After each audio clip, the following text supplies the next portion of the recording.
हाँ भाई, सभी को नमस्कार। चलिए, उम्मीद है सभी लोग स्वस्थ होंगे, मस्त होंगे और अपनी पढ़ाई भी जबरदस्त कर रहे होंगे। तो आइए, रेशियो का सीरीज चल रहा है। क्वेश्चन नंबर 30 तक सेवा हो चुकी है। आज क्वेश्चन नंबर 31 से बात होगी। तो इसी के साथ शुरुआत करते हैं, लेकिन एक छोटा सा काम आपसे भी है। अगर वीडियो पसंद आती है बाबू, आए या चाहे ना आए, शेयर, लाइक, सब्सक्राइब जरूर करना है, तभी हम आगे बढ़ेंगे। ठीक है, तो आइए, आज क्वेश्चन नंबर 31 से शुरू होगी, 30 तक हम क्वेश्चन करा चुके हैं। तो ये देखिए, बड़ा जबरदस्त प्रश्न है ये आपका क्वेश्चन। प्रश्न कह रहा है कि यदि x को 23, 39, 32 और 56 में से घटाया जाए तो संख्या समानुपाती हो जाती है। इसका मतलब समझिएगा कि संख्या क्या हो गई है, प्रोपोर्शनल हो गई है, समानुपाती हो गई है। तो आपसे कह रहा है कि अगर ऐसी हो जा रही है तो आपको बताना है कि x+4 और 3x+1 का जो बात बतानी हो, वो देखो एक शब्द पूछा है, मध्यानुपात आपसे पूछी गई है। क्या पूछा गया है? मध्यानुपात, बीच वाला रेशियो। आपको मध्यानुपात हम पढ़ा चुके हैं, आपको मध्यानुपात हम समझा चुके हैं कि मध्यानुपात किसे कहते हैं। उससे पहले थोड़ी सी बातें हो जाती है, इस क्वेश्चन पे चर्चा कर लेते हैं कि मध्यानुपात एक बार और रिपीट कर दे रहे हैं किसे कहा जाता है, और साथ ही साथ समानुपात किसे कहा जाता है उसको बता देते हैं। ठीक है, क्लियर है बाबू? जैसे आप समझिएगा, मिट जा भाई, हाँ आप समझो। सबसे पहले आप समझिएगा कि मध्यानुपात किसे कहा जाता है। मध्यानुपात, ठीक है, मध्यानुपात किसे बोलते हैं? तो मध्यानुपात जो आपको बताए थे, बोले थे कि अगर कोई ए और बी दो संख्याएं लिखी गई हैं, इनका मध्यानुपात निकालना है तो कुछ नहीं किया जाता है। इनका जो मध्यानुपात होती है, ये दो वैल्यू दोनों को रूट के अंदर लिख देते हैं, तो जो भी निकलता है वो क्या निकलता है? आपका मध्यानुपात निकलता है। उम्मीद है मध्यानुपात समझ पाए। अब थोड़ी सी बात करिए, प्रपोर्शन किसे कहा जाता है, समानुपात किसे कहा जाता है, इस बात को आपको समझना है। समानुपात भाई, जैसे मैंने कहा कि कोई संख्या मैंने लिख दिया, ऐसे संख्या लिख दिया a, again b, next c and d। मैंने कहा कि इन संख्या को समानुपात के फॉर्मेट में लिखिए। कैसे लिखना है? समानुपात के फॉर्मेट में। हमेशा ध्यान रखिएगा, जब भी चार संख्याएं लिखी गई हो, उनको समानुपात में लिखना हो, तो पहली दो संख्याओं का रेशियो जो होता है वो अगेन दो संख्याओं के रेशियो के बराबर होता है। ध्यान से समझिएगा मैंने क्या बोला। पहली दो संख्याओं का रेशियो अगली दो संख्याओं के रेशियो के बराबर होता है। तो हम कह सकते हैं ये रेशियो बी में जो रेशियो होगा, समानुपात का सिंबल कैसे लगाते हैं? तो डबल रेशियो लग जाता है। जब दो बार रेशियो लग जाता है तो उसे समानुपात बोलते हैं। क्लियर है? और यह रेशियो जो होगा सी रेशियो डी के बराबर होगा, इसी को समानुपात बोलते हैं। या हम ऐसे भी इसको कह सकते हैं ए अपान बी किसके बराबर होगा? सी अपान डी के भी बराबर होगा। इसका मतलब होता है कि यह रेशियो इस रेशियो के बराबर है। आया बात समझ में? कहीं पर भी अगर चार रेशियो आपस में लिखे गई हो, तो पहली दो रेशियो अगली दो रेशियो के बराबर होते हैं। समानुपात का सिंबल जब दो रेशियो लग जाते हैं तो समानुपात का सिंबल होता है, और समानुपात बताता है कि दोनों रेशियो आपस में क्या है? ये बराबर है। क्लियर है? प्रश्न इसी प्रकार से है, इसको समझना है आपको। तो चलिए, इतनी बात अगर समझ चुके हैं तो अब जल्दी से हम सेवा समाप्त करते हैं इस क्वेश्चन का। कराए कि यदि x को 23, 39, 32 और 56 में से घटाया जाए तो संख्या कैसी हो जानी चाहिए? समानुपात हो जानी चाहिए। बात समानुपात की हो रही है। तो कह रहा है कि अगर इस संख्या में से, तो मान लीजिए 23 में से x को घटाए, और रेशियो 39 में से x को घटाए। ये देखो समानुपात डायरेक्ट लिख रहे हैं, क्योंकि पहले इसमें से भी, अच्छा रुको, अगर नहीं समझ पा रहे तो ऐसे समझो। पहली संख्या आपकी 23 है, दूसरी संख्या आपकी 39 है, तीसरी संख्या आपकी 32 है, और चौथी संख्या आपकी क्या है? 56 है। तो आप जानते हो इन दोनों का रेशियो इन दोनों के रेशियो के बराबर होगा। तो इसमें से, सब में से x को घटाना है, इसमें से भी x घटाना है, इसमें से भी x घटाना है, अगेन x को घटाना है, अगेन x को घटाना है। तो जब 23 माइनस एक्स बटे 39 माइनस एक्स लिखेंगे, क्लियर है? सेम इसी प्रकार से 32 माइनस एक्स बटे 56 माइनस एक्स लिखेंगे। अब आपके पास, इसके बाद आपके पास दो उपाय हैं जो जल्दी से सॉल्यूशन हो सकता है। एक तो तुरंत हो जाएगा जिसे बोलते हैं हिट एंड ट्रायल मेथड, और एक तरीका यह है कि आप क्रॉस मल्टीप्लाई करो, इसका गुणा इधर कराओ, इसका गुणा इधर कराओ। तो जब इसका गुणा इधर कराएंगे तो यहां पे देखो इसका एक बार इसमें फिर अगेन इसमें दुनिया भर का लफड़ा होगा, मतलब आपको 1 मिनट के अंदर सवाल नहीं हो पाएगा किसी भी शर्त पर। लेकिन अगर आप यहाँ पे हिट एंड ट्रायल मेथड का यूज करते हैं, हिट एंड ट्रायल मेथड का यूज करते हैं, HTM मेथड का यूज लगाते हैं, तो आप बहुत जल्दी आंसर बता सकते हैं। जैसे ये रेशियो इस रेशियो के बराबर होना चाहिए, तो x का मान क्या पुट कर दें कि इस साइड का रेशियो इस साइड के रेशियो के क्या हो जाए, बराबर हो जाए। x का मान क्या पुट कर दिया जाए कि इस साइड का रेशियो इस साइड के रेशियो के बराबर हो जाए। अभी देखो हमको तो दिखाई दे रहा है कि x की वैल्यू कितना ले लें, 5। अगर 5 पुट करते हैं तो 23 में से 5 घटेगा तो 18 होगा। यहां पर x अगर पुट करेंगे तो 39 में से 5 घटेगा तो 34 होगा। क्लियर है, बराबर 32 में से 5 घटाओगे बाबू कितना आएगा, 32 में से 5 घटाओगे तो 27 हो जाएगा। अगेन देखिए बटे 56 में से 5 घटेगा तो कितना हो जाएगा, 51 होगा। अगर इसको हम 2 से काट दें तो ये 9 बार में और ये 17 बार में, इसको हम काट दें 3 से तो ये 3 बार में 9 हो जाएगा, 3 से कटेगा 17। अब एक चीज तो आपको दिखाई दे ही रही होगी बाबू कि इधर भी 9/17 का रेशियो बना, इधर भी 9/17 का रेशियो बना, यानी यहां पर इसको जब पूरी इस कहानी को सॉल्व किया जाता तो x का मान क्या निकल के आता, 5 निकल के आता। x का मान क्या निकल के आता, तब 5 भी, तब 5 आता x का मान। हिट एंड ट्रायल मेथड से आप बहुत जल्दी कर लिए। अब आगे समझिएगा, आपसे ये क्वेश्चन नहीं पूछा है, अब कह रहा है कि इन संख्या दिस और दिस के बीच का मध्य समानुपात निकालना है। मतलब ये दोनों संख्याओं का मध्य समानुपात निकालना है। और अभी आपको बताया है कि मध्यानुपात निकालने के लिए आपको क्या करना पड़ेगा बाबू, जो संख्या दी गई है उसी संख्या का हमको लेना पड़ेगा स्क्वायर रूट। तो संख्या क्या है, x + 4 है, और एक संख्या क्या है आपका, अच्छा थोड़ा छोटा लिख देते हैं, यहां देखिए मध्यानुपात निकालना है। मध्यानुपात तो आप ये बताओ दोनों संख्याओं का हम क्या ले लें, स्क्वायर रूट ले लें। तो x + 4 इधर हो गया, और एक अगली संख्या है 3x + 1। तो x का मान अगर यहां से 5 पुट करेंगे, हम x का मान 5 पुट करेंगे तो आप देखिए 5 में 4 जोड़ेगा तो 9 हो जाएगा, इंटू 5 × 15 और 1 16, इसका मान निकालेंगे तो 4 × 3 12। तो इसका मध्यानुपात क्या हो जाएगा, 12 होगा। Option number C. बहुत ही जबरदस्त प्रश्न है, पेपर के अंदर खूब पूछा जाता है। क्लियर है, उम्मीद है चीजें समझ में आ रही होगी। तो अगले क्वेश्चन के, हाँ बाबू बस आपको हिट एंड ट्रायल मेथड करना था। आपको ये अगर सोच पा रहे हो तो एग्जामिनेशन हॉल में आपको बहुत फायदा होने वाला है, नहीं तो आप क्रॉस मल्टीप्लाई करते रह जाओगे दुनिया भर का। चलिए नेक्स्ट क्वेश्चन की तरफ बढ़ते हैं। अगला प्रश्न है आपके सामने, क्वेश्चन नंबर आज का 32। ये है जबरदस्त प्रश्न, ठीक है, 32 नंबर क्वेश्चन। ये दिस इंपॉर्टेंट प्रश्न कह रहा है कि क्लब का प्रत्येक सदस्य, ध्यान से समझिएगा क्वेश्चन क्या है। प्रश्न बोला आपका कि क्लब का प्रत्येक सदस्य क्लब के सदस्यों की, क्लब का प्रत्येक जो सदस्य है क्लब के सदस्यों की संख्या के बराबर रुपया तथा पैसे का योगदान करते हैं। मतलब अगर क्लब में 10 लोग हैं तो 10 लोग हैं तो प्रत्येक ने 10 रुपया दिया, और प्रत्येक ने 10 रुपये के साथ साथ सभी ने 10 पैसा भी दिया। कुछ इस प्रकार से ये कहना चाह रहा है। कह रहा है यदि कुल योगदान कितना हो गया है, 36 रुपए का हो गया है, तो आपको बताना क्लब में सदस्यों की संख्या क्या थी, क्या होगी। क्लब में सदस्यों की संख्या आपसे क्या है, पूछा गया है। क्लियर है, तो चलिए क्लब में सदस्यों की संख्या निकालते हैं। एक चीज समझिए पहले, उससे पहले कहानी समझा दें। पहले आपको लिखिए आदमी, मैन हो गए, आदमी हो गए। आदमी ने रुपए के टर्म में पैसा दिया है, रुपए में दिया है, और कुछ योगदान पैसे में भी किया है, पैसे में भी किया है, यही है।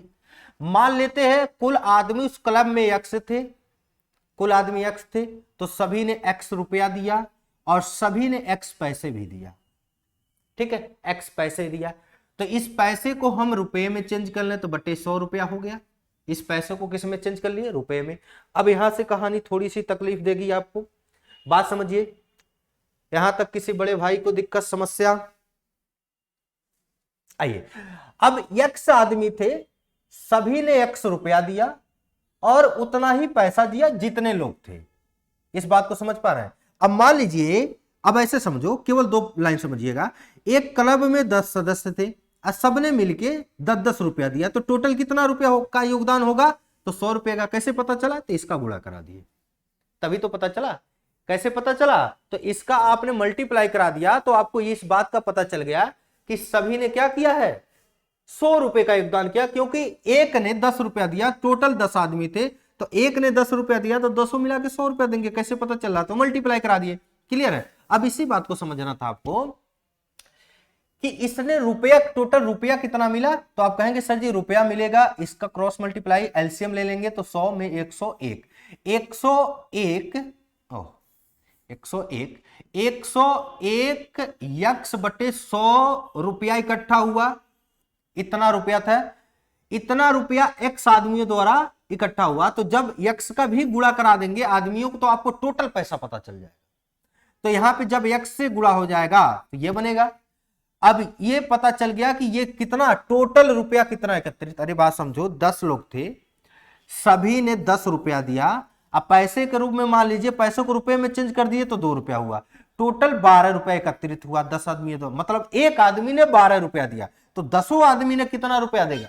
तो आप कहेंगे सर जी 10 गुणे 12 यानी 120 रुपया एकत्रित हुआ। सेम वही कहानी है कि यहां पे पैसा तो इतनी एकत्रित हुई, लेकिन आदमी जितने थे उतने उतने दिए, तो हाई एक आदमी का है। अब x आदमी थे तो x से गुणा करा दिए, टोटल आपको इतना रुपया मिल गया, इतना रुपया इकट्ठा हुआ। और सही सही में वो रुपया कितना था बाबू? तो आप कहेंगे सर जी सही सही में वो रुपया आपका था कितना? 36 कितना था? तो 36 सही सही में कितना था आपका? तो 36 था। तो यहां कहेंगे 36।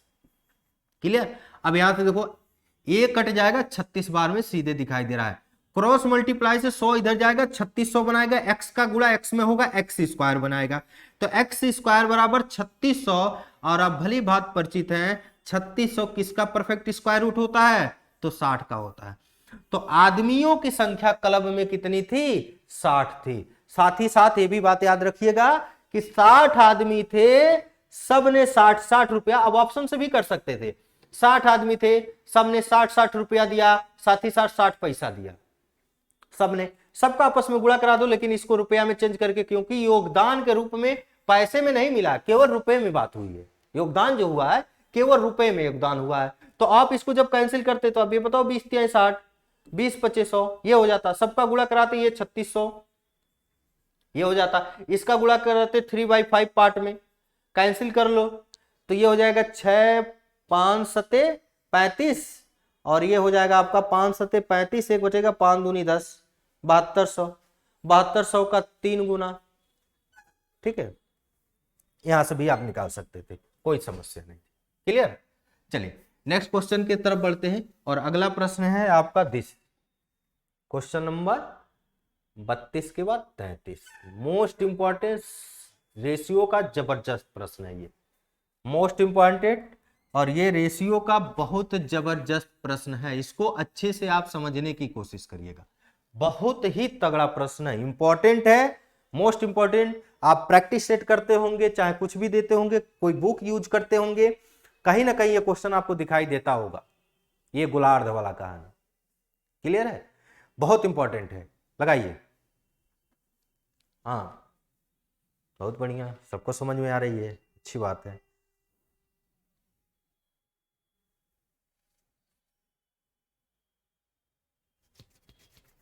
आइए देखते हैं, अच्छा प्रश्न है। पहली बात तो समझिए, भाषा समझिए। कह रहा है कि पृथ्वी की पूरी सतह पर भूमि तथा जल का अनुपात है। पूरी सतह पे, पृथ्वी की जितनी सतह है, ये मान लीजिए पृथ्वी है, आप पढ़े होंगे, ज्योग्राफी पढ़ते होंगे, गुरुदेव लोग पढ़ाते होंगे, थोड़ा सा अंडाकार टाइप होता है। कह रहा है कि उस पे जो पूरी भूमि में जो जल और भूमि का रेशियो है, मतलब लैंड पूरी यहां से लेकर यहां तक, टोटल यहां से लेकर यहां तक जो लैंड है और जो वाटर है, उसका रेशियो आपको दे रखा 3:5 का रेशियो दे रखा। साथ ही साथ कह रहा उत्तरी गोलार्ध, गोलार्ध का मतलब क्या होता है, देखिए ऐसे, ठीक है, ये लाइन, इसको बोलते हैं विषुवत रेखा, ठीक है, विषुवत रेखा। तो ये क्या करती है विषुवत रेखा, पृथ्वी को दो बराबर बराबर भागों में बांटती है। क्या करती है, पृथ्वी को दो बराबर बराबर भागों में बांटती है। तो कह रहा है कि उत्तरी गोलार्ध में, तो इसको बोला जाता है नॉर्थ गोलार्ध वाला है, वो होता है ये उत्तरी गोलार्ध है, और ये साउथ गोलार्ध है, दक्षिणी गोलार्ध है। कह रहा है उत्तरी गोलार्ध में जो लैंड और वाटर का रेशियो है वो 7:9 है। तो आपको बताना साउथ गोलार्ध में भूमि और जल का अनुपात क्या होगा। बहुत जबरदस्त प्रश्न है। उससे पहले कहानी समझाते हैं, फिर आपको अच्छे से समझाएंगे। मान लीजिए मैंने कहा कि एक गोलार्ध में मान लीजिए कि यहां पर 35 यूनिट भूमि है। एक गोलार्ध में आपका कितना है, 35 यूनिट भूमि है, ये 35 यूनिट है। तो आप सिंपल सी बात कहेंगे सर जी दूसरों गोलार्ध में सेम होगा, क्योंकि दोनों समान रेशियो में डिवाइड है, बराबर बराबर भागों में। तो टोटल यहां से लेकर यहां तक अगर भूमि आपसे पूछा जाए तो आप कहेंगे ना 70 यूनिट है। मतलब अगर ऊपर वाला 35 है तो नीचे वाला 35 होना चाहिए, क्योंकि दो बराबर भागों में बांटा गया है, दो बराबर भागों में। तो ऊपर 35 है तो नीचे भी 35 होना चाहिए। क्लियर है। अब इसी क्वेश्चन को हम अच्छे से समझाने की कोशिश कर रहे हैं, ठीक है। अब समझिए, ये समझिए आप, ये है आपका, हम पृथ्वी बना रहे हैं, ये पृथ्वी, ठीक, ये विषुवत रेखा है, ये उत्तरी गोलार्ध है, ये दक्षिण गोलार्ध में। यहाँ पे लैंड एंड वाटर का रेशियो कितना दे रखा है, तो आप कहेंगे सर उत्तरी गोलार्ध में 7:9 का है, 7:9 है। अब पूरी पृथ्वी का यहां से लेकर यहां तक पूरी पृथ्वी पे जो लैंड एंड वाटर का अनुपात है वो 3:5 का है, ये, ठीक। तो दो कंडीशन आपके सामने है, हम दोनों लिख रहे हैं, ठीक है। देखिए उत्तरी गोलार्ध में, उत्तरी गोलार्ध को लेकर चलते हैं, उत्तरी गोलार्ध को। तो उत्तरी गोलार्ध क्या है, उत्तरी गोलार्ध में जो लैंड एंड वाटर का अनुपात है वो देखिए 7:9 है, 7:9 है, 7:9 है। और आप अगर दक्षिणी पूरी पृथ्वी को देखें, पूरी पृथ्वी में यही दे रखा है, पूरी पृथ्वी पे जो लैंड एंड वाटर का रेशियो है वो है 3:5। क्लियर है, 3:5। अब समझिए आगे, अब क्या समझना है कि आप ये बताओ, सबसे पहले आपको ये काम करना पड़ेगा कि दोनों गोलार्धों के पूरी पृथ्वी का जो सम है वो कितना भाई, 8 यूनिट। मतलब ये बताना चाह रहा है कि पूरी पृथ्वी 8 यूनिट की है, जिसमें जल और लैंड भूमि दोनों मिलके है। केवल उत्तरी गोलार्ध में कितना है, तो आप कहेंगे 9/16 है। ये कैसे हो सकता, एक जगह डबल हो, एक जगह ये हो, नहीं हो सकता। तो इसलिए रेशियो को सेम करने के लिए आपको क्या करना पड़ेगा, इधर 8 से मल्टीप्लाई कर दीजिए, इधर भी 8 से, इधर किससे, 16 से, और इधर भी 16 से, ठीक है। अब आपको मिल जाएगा कि उत्तरी गोलार्ध में जो लैंड है वो कितना है, 56 है, और उत्तरी गोलार्ध में जो वाटर है वो है 72, ठीक है। इतना ही रहने दीजिए। पूरी पृथ्वी की अगर बात करें तो ये 16 48 है, और ये 16 80 है। लेकिन आप देखो इस सेक्शन की केवल तुलना इससे हम किए हैं, इसका रेशियो इसके हिसाब से सेट किए हैं। लेकिन ये एक तरफ का हो गया ना, जब पूरी पृथ्वी निकालना होगा तो आपसे बताए हैं कि अगर ये नक्शा है, ये मैप है, तो अगर ये 35 है तो ये भी 35 होना चाहिए। तो एक तरफ का ये वाला तो आपको मिल गया कि ये 48 और 80 है, इसमें टोटल 48 और 80 है। लेकिन पूरा निकालना तो इसी का क्या करना पड़ेगा, डबल। तो इसी का कर दीजिए डबल। क्यों किया गया डबल, क्योंकि जब पूरी निकालेंगे, पूरी संपूर्ण पृथ्वी निकालेंगे तो 2 से गुणा किया जाएगा। कुल भाग निकालने के लिए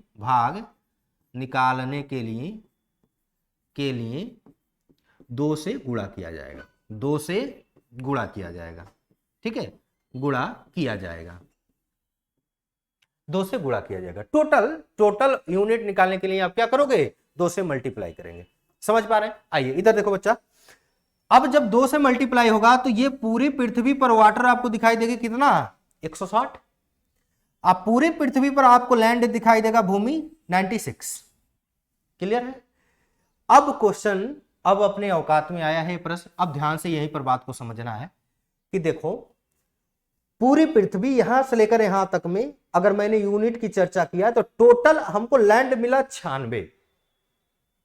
टोटल लैंड कितना मिला? 96। तो जिसमें से साउथ वाला जो था, सॉरी नॉर्थ वाला जो लैंड था वो कितना था आपका?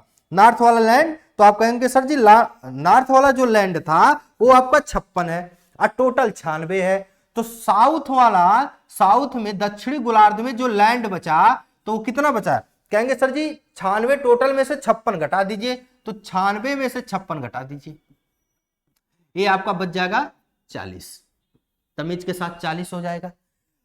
इसी प्रकार से अगर बात करें तो टोटल यहां से लेकर यहां तक की भूमि, टोटल यहां से यहां तक की पृथ्वी पर जो वाटर है वो 160 है, जिसमें से केवल उत्तरी गोलार्ध कितना ले रखा है? 72।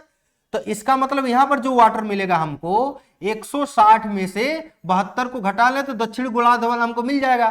तो जब घटाएंगे तो यहां पर हो जाएगा 8 और ये हो जाएगा 15, 8 88 हो जाएगा, 88 हो जाएगा। अब यही बात पूछा आपसे कि देखो यहां पर आंसर देने जा रहे हैं यहां पर कि साउथ में जो लैंड एंड वाटर का रेशियो है, इस वाले सेक्शन में लैंड एंड वाटर का जो रेशियो होगा वो क्या होगा? तो आप देख रहे हैं कि जो लैंड हम निकाले हैं वो 40 है और जो वाटर निकाले हैं वो 48 है। इसको काट लिया जाए 8 से तो 8 बचे, सॉरी ये 88 है ना, 8 से काट लो तो 8 बचे 40 और ये हो जाएगा 11/88, यानी 5 संबंधे 11। तो जो साउथ में हमको मिलेगा वाटर एंड लैंड का रेशियो क्या मिलेगा? 5 संबंधी 11। ठीक है, मेंस का हिट क्वेश्चन है, यही लिख दे रहे हैं, मेंस का हिट क्वेश्चन। ठीक है, ये मेंस का बड़ा जबरदस्त प्रश्न है। चलिए नेक्स्ट क्वेश्चन की तरफ बढ़ते हैं। अगर ये क्वेश्चन नहीं समझ में आया हो एक बार तो 2-3 बार इसको रिपीट करके देखना, पक्का समझ में आ जाएगा और कभी भी ऐसे क्वेश्चन आप गलती नहीं करके आओगे। और बार बार ये चीज समझा रहे हैं कि ये वाकई में बहुत जबरदस्त प्रश्न है रेशियो का। ठीक है, जो भूमि लैंड एंड वाटर से पूछता है, बहुत जबरदस्त। ये 2 से आप मल्टीप्लाई करना मत भूलना, 2 से। चलिए नेक्स्ट क्वेश्चन की तरफ बढ़ते हैं और ये रहा आज का क्वेश्चन नंबर 34। दिस खतरनाक क्वेश्चन। ठीक है, करा है कि 15,225 रुपए की राशि को सुनील, अनिल और जामिल के बीच बांटा गया। अगर 22 रुपया, 35 रुपया और 40 रुपए क्रमशः उनके शेयरों में से कम कर दिया जाए। ये लाइन देखिए, ये लाइन इंपॉर्टेंट है। ये इतना रुपया क्या करना है? कम करना है। कम कर दिया जाए तो उनकी शेष रकम, उनकी जो शेष रकम बचती है 7:10:13 के अनुपात में होगी। यदि उनके शेयरों में 16, 77 और 37 रुपया जोड़ दिया जाए तो उनको प्राप्त राशि का अनुपात क्या होगा? उनकी प्राप्त राशि का अनुपात क्या होगा? अच्छा प्रश्न है, बताइए। ऐसे क्वेश्चन हम करा चुके हैं। ठीक है, ऐसे क्वेश्चन आप कर चुके हैं, बस यहां पे थोड़ा सा डाटा लंबा है, क्वेश्चन सेम है। आइए समझते हैं कैसे करेंगे। ठीक है, उससे पहले एक छोटी सी कहानी आपको समझा रहे हैं। कहानी आपको अच्छे से समझना है। जैसे मैंने कहा 2 व्यक्ति हैं, 2 व्यक्ति हैं जिनके पास प्रारंभ में 15 रुपया और 20 रुपये था। 15 रुपया और 20 रुपये था। ठीक है, 15 नहीं करो, इसको आप कर लो 24 रुपये और 20 रुपये थे। 24 रुपये और 20 रुपये थे। हमने क्या किया, इसमें से 2-2 रुपया सब में से निकाल दिए। 2-2 रुपये, 2-2 रुपये इसके में से निकाल दिए, 2 रुपये इसके में से निकाल दिए। ध्यान समझिएगा, 2 व्यक्ति हैं जिनके पास प्रारंभ में 24 रुपये और 20 रुपये थे। पहले व्यक्ति के हिस्से में से मैंने 2 रुपया निकाल दिया। जो ये कहानी कह रहा है वही सेम है, जैसे कह रहा 22 रुपया, 40 रुपया, 35 रुपया कम कर दिया जाए, उसी को समझाने की कोशिश कर रहे हैं। तो जब 2-2 रुपया निकाल देंगे तो इसके पास कितना बचेगा? 22। ये क्या है? ये शेष राशि है। क्या है? शेष राशि। शेष राशि जो पूर्णतः आपको पता है कि इसके पास 2 रुपया निकालने के पास 22 रुपये बचेगा और यहां पर निकालने के बाद कितना बचेगा? 18 रुपये बचेगा। 18 रुपये बचेगा। अगर हम कहें कि जो शेष राशि है उनके बीच रेशियो कितना बचा बनेगा, तो आप कहेंगे सर जी 11:9 का। अब मैं देखो मैं क्या कर रहा हूं, इस लाइन को गायब कर रहा हूं, ठीक है, इस लाइन को गायब। आप समझने की कोशिश करिएगा। मैंने कहा कि किसी व्यक्ति के पास पता नहीं कितना रुपया था, यह भी नहीं पता है, लेकिन उसमें से मैंने 22 रुपया निकाल दिया। या मैंने ऐसे बोला कि किसी व्यक्ति के पास, ये आपको भी नहीं पता हो कि उस व्यक्ति के पास असल में 24 रुपये 20 रुपया थी, ये नहीं पता आपको। सीधे मैं कह रहा हूं किसी व्यक्ति के पास पता नहीं कितने रुपए था, लेकिन अगर 2 रुपए उन दोनों व्यक्तियों की आय में से निकाल दिए तो उनके बचतों में जो उनके पास पैसा बचा वो 11:9 के अनुपात में था। तो उनके पास प्रारंभ में वो कितना रुपया था? तो आप कहेंगे सर जी ये शेष राशि है ना, ये शेष राशि है, लेकिन रेशियो लगा है इसलिए ये पूरे नहीं है। तो सबसे पहले ये पता करना पड़ेगा कि उनके पास पूरा पूरा धन कितना था। तो आप कहेंगे सर जी 1 से गुणा कराइए, तब आपको पता चलेगा कि 2 रुपया निकालने के बाद एक के पास 11x रुपये टोटल बचा और दूसरे के पास 9x बचा। अब 2 रुपया निकालने का ये बात बचा है ना, पूरा धन ये है। तो अगर 2 रुपए इसमें ऐड कर दें हम, तो आपको पता चल जाएगा कि उसके पास शुरू में कितना था, क्योंकि 2 रुपया निकालने के बाद ये बचा है। 2 रुपया और दे दे तो आपको शुरू में पता चल जाएगा कितना था। तो उसके पास इनिशियल वैल्यू कितनी हो जाएगी? x+2 हो जाएगी। और इसके पास इनिशियल वैल्यू कितनी हो जाएगी? तो 9x+2। यही दोनों को तो जोड़ के यही रुपया मिला है। अगर ऐसे नहीं समझ में आ रहा है तो ऐसे भी कर सकते थे सर जी। तो एक के पास पूरा धन कितना था? 11x+2 था, इसी में जोड़ देते, आराम से आंसर आ जाता। देखो 11x+2 रुपया था और सही सही में कितना था? 24। तो ये जाएगा तो ये 22 बचेगा। अब 22 का मतलब x बराबर कितना आ गया? 2। x की वैल्यू 2 आ गई, यहीं पर रख दो, फिर 24 बराबर 24 आ जाएगा। ठीक है, तो एक बात समझिएगा, जब किसी के पैसे में से, जब किसी के इनिशियल वैल्यू में से कुछ निकाला जाता है और फिर से आपको इनिशियल पे आ जाता है, तो उसको हम ऐड करते हैं। उसको क्या किया जाता है? ऐड किया जाता है। तो सेम कहानी ये है कि यहां पर क्वेश्चन आपको करना क्या है?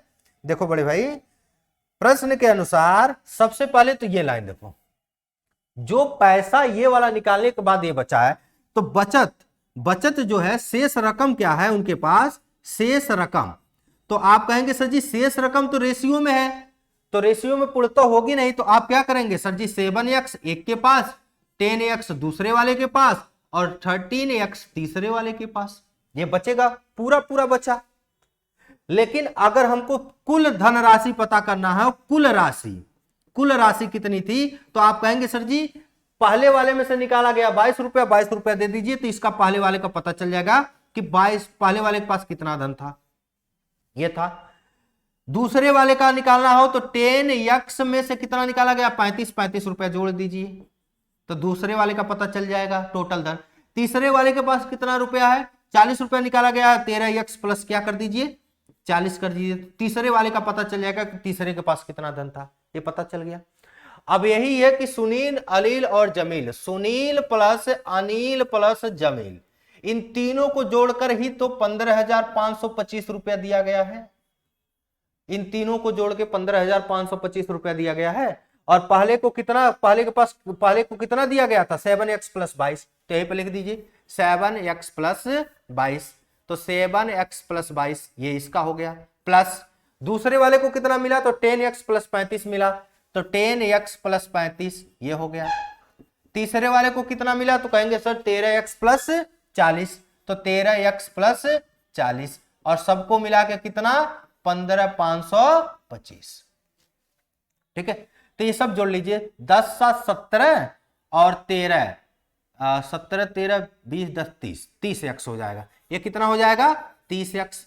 और ये घटा लीजिए 22 और 35 और 40, तो 40 70 5 75 75 और ये हो जाएगा आपका 20, 75 20 95 97, सही है। 22 35 40 ठीक तो है, घटाओ तो ये हो जाएगा 4 5 5 2 7, तो 15,525 में से ये देखिए 22 35 75, तो 70 5 75 हो गया, 75 हो गया, 75 और 20 95 97 घट जाएगा आके 97। जब घटाएंगे तो देखिए 15 में 7 जाएगा 8 हो जाएगा, और यहाँ पर क्या हो जाएगा,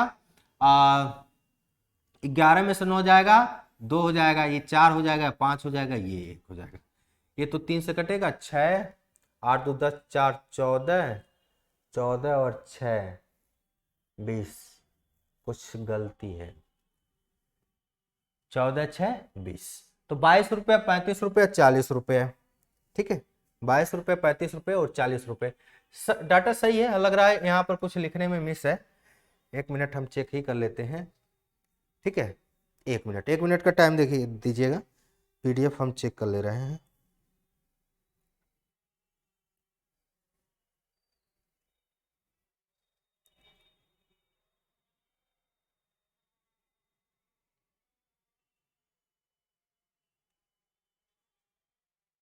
ये शायद ये है आपका 22, 35 और 48, तो 8 2 10 5 15 और 4 3 7 10, हाँ यहाँ पर मिस्टेक है बाबू, इसको सुधार लीजिएगा, यहाँ पर 48 है, 84 है, सॉरी 48 है, 48 48 है, 48 यहाँ पर गलती हो गया है, यहाँ पर क्या है 48 है, इसको सुधार लीजिएगा,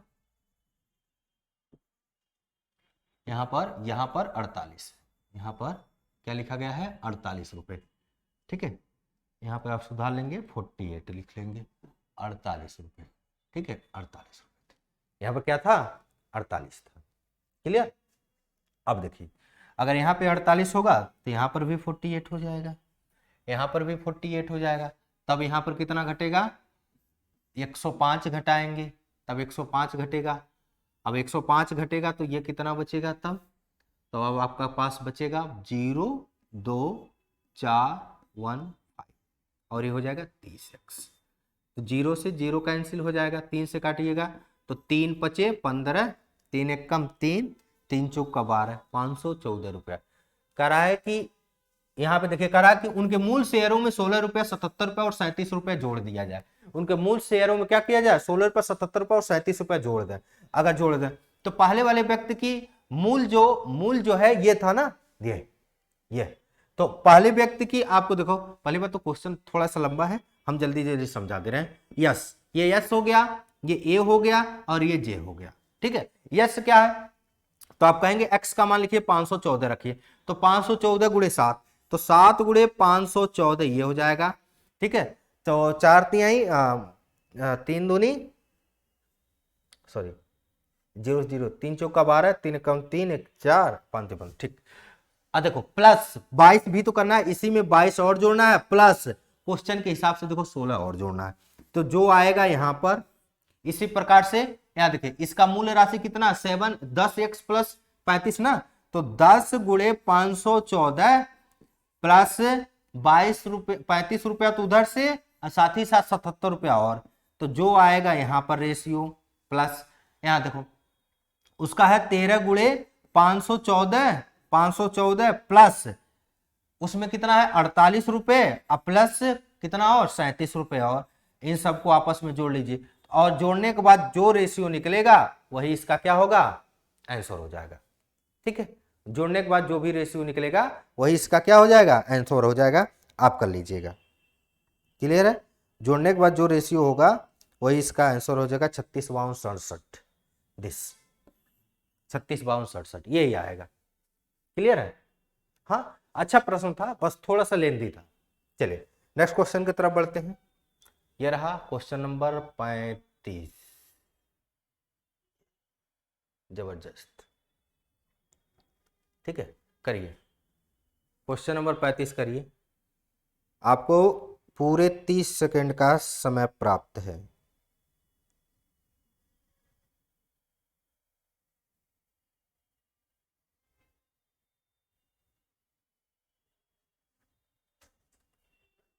कह रहा है कि ए बी और सी का अनुपात जो है 4 5 7 का है, कह रहा है उनके व्यय का अनुपात, ये देखो आय और व्यय पे हम क्वेश्चन करा चुके हैं, लेकिन ये स्टैंडर्ड लेवल का क्वेश्चन है, फिर से शुरू हो गया है, ठीक है। उनके व्यय का अनुपात फलाना फलाना फलाना है, यदि बी की जो बचत है इसकी आय का 12.5% है, कह रहा है फिर उसकी बचत का अनुपात ज्ञात कीजिए।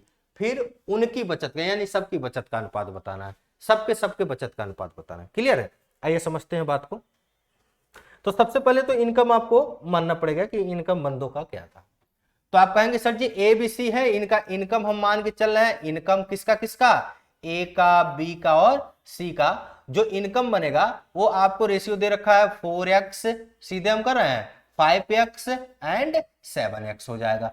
और जो इनका एक्सपेंडिचर है, एक्सपेंडिचर जो है बाबू वो कितना है 7y। अब जानते हो x और y अलग अलग माना जाएगा, 8y और 9y। आगे कंडीशन है 12.5% की फ्रैक्शन वैल्यू निकालो। आधे को तो फ्रैक्शन वैल्यू ही नहीं निकालने आती है। ये देखिए ये परसेंटेज आ जाए नीचे 100 और ये वाला पॉइंट हटाएंगे तो एक जीरो हो, 25 से काट लो, 25 पचे 125, 25 चौका 100 और 5/40। इसकी फ्रैक्शन वैल्यू कितनी होगी 1/8 होगी, 1/8। ठीक है, अब क्वेश्चन कह रहा है, ठीक है, इसकी फ्रैक्शन वैल्यू कितनी निकल के आ गई बाबू, तो 1/8, इसके जगह 1/8 कह रहा है। बी की जो बचत है ना वो उसकी आय का 1/8 है। अब यहां पे सबकी बचत निकाला, जब सबकी सेविंग निकाला जाएगा, सेविंग सबकी निकाला जाएगा, सेविंग कैसे निकलता है, तो इनकम में से एक्सपेंडिचर को घटाया जाता है, बता चुके हैं ये चीज, समझा चुके हैं। तो जब इनकम में से एक्सपेंडिचर को आप घटाते हो तब किसी भी व्यक्ति की सेविंग पता चलती है। तो इसका इनकम कितना 4x, तो 4x में से 7y घटा देंगे तो ये किसका सेविंग पता चला, तो आप कहेंगे सर जी इसका ये सेविंग पता चला ए का, किसी भैया को तकलीफ, ए का पता चला। इसी प्रकार से बी का सेविंग निकालना हो तो आप कहेंगे सर जी 5x में से 8y को घटा दीजिए तो बी का सेविंग पता चलेगा। सी का सेविंग पता करना हो तो आप कहेंगे सर जी 7x में से 9y को घटा दीजिए तो सी का सेविंग पता चलेगा। कंडीशन सवाल के अंदर यह है, कंडीशन सवाल के अंदर यह है कि बी की जो बचत है, बी की जो बचत है यहीं पर लिख दे रहे हैं, ठीक है, ध्यान समझिएगा। बी की जो सेविंग है, बी की जो बचत है वो बचत कैसी है, उसकी आय का 12.5% है, उसकी इनकम का आय का 12.5% है। 12.5 को या तो 12.5 लिखो या 1/8 लिखो, बात एक ही है। क्लियर है, आय का 12.5। अब बचत हम बचत के रूप में बी का कितना निकाले तो कहेंगे सर जी 5x माइनस 8y और उसकी इनकम कितनी है बी की तो 5x, यहां पे 5x लिख दीजिए गुणे 1/8, 1/8 हो गया। ये देखो ये इधर आएगा 8×5 40 हो जाने हैं क्रॉस मल्टीप्लाई से, 8×5 40 x माइनस, यहां देखो 8×8 64y, 64y बराबर 5x। ठीक है, अब ये देखिए इस भाई साहब को उधर, इसको इधर, तो ये हो जाएगा 45x बराबर 64y, 64y, 45x बराबर 64y। तो कटेगा नहीं कटेगा, 5 4 9 6, 45x और कितना हो जाएगा 64y। तो x अपान y में जो रेशियो मिला यहां समझिएगा, xy अपान y में जो रेशियो हम निकालेंगे वो कितना हो जाएगा तो 64/45, 64/45 हो जाएगा। ठीक है, 64/45 हो जाएगा। क्लियर है? अब यहां देखिए ये तो कट ही नहीं रहा है, छोड़िए इसी में रख दीजिए। कहा है कि सबकी बचत का अनुपात बताना है तो क्या करना है, इसी में गुणा कराइए फटाफट। x के जगह 64 रखिए तो 64 गुणे 4, ये वाला 4 और x के जगह 64, 7 7, y की जगह 45, 45 रख दीजिए और ये रेशियो 5 गुणे कितना x की वैल्यू निकाले हैं 64 माइनस 8 गुणे 45, अगेन इसका वाला निकाल लीजिए इसी प्रकार से, इसे मिटा दे रहे हैं ना, इसको आप रफ कर दे रहे हैं। ठीक, ये इसका 7 के जगह देखिए रेशियो 7 गुणे कितना 64 और ये हो जाएगा माइनस माइनस से माइनस 9 गुणे 45। क्लियर है 45।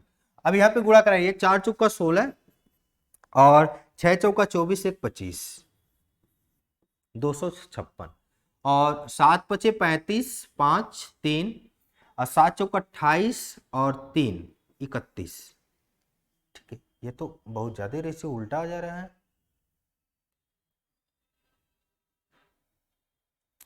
रेशियो गड़बड़ हो गया क्या, 64।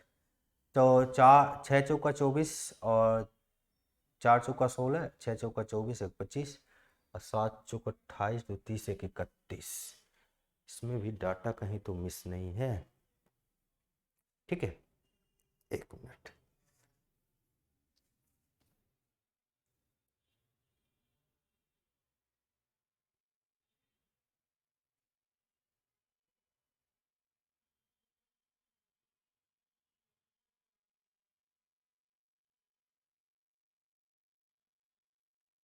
चलिए 1 मिनट चेक ही कर लेते हैं क्या है। ठीक है,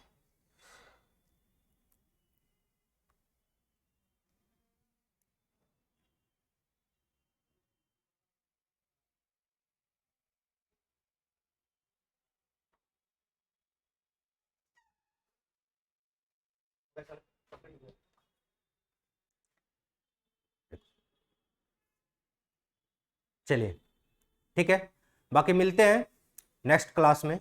तब तक के लिए सभी को जय हिंद।